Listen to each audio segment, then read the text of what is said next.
This is my biology project. Okay, called Randy's Road Trip by Paige. Randy the ribosome is going on a camping trip and forgot a lot of essential items but can't turn back now. He decides to pick things up on the way to be ready for his trip. Randy is ready to get started.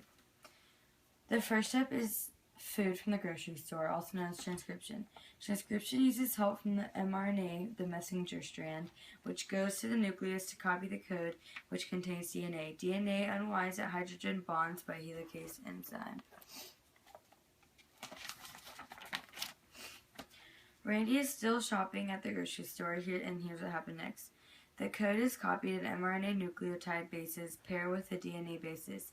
This means that cytosine goes to guanine and adenosine goes to thymine.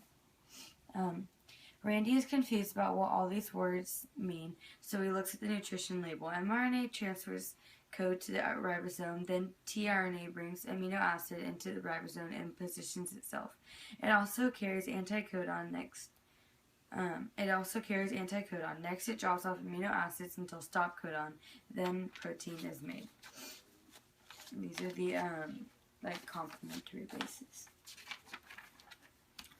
Randy's next stop is a clothing store, which is where mRNA binds to ribosome to make outfits.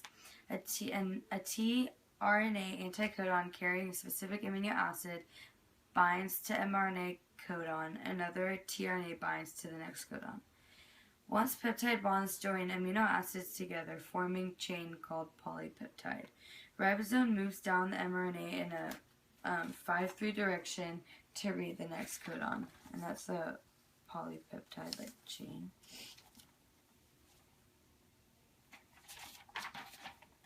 The translation process continues until stop codon is read. Finally, mRNA and the protein leaves the ribosome. The last codon, called the stop codon, does not code for an amino acid.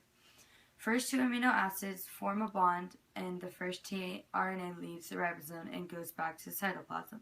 An anticodon is a set of 3 nucleotides, complementary to mRNA codon, and is carried by tRNA. Randy is also curious about the genes in DNA. Transcription factors bind to the DNA segment, repressors bind to a DNA segment for a protein that does not need to be transcribed. Randy made all his stops and gathered all the information he needed. He now has food and clothing, and it's during his camping trip. And then, the end. Thank you.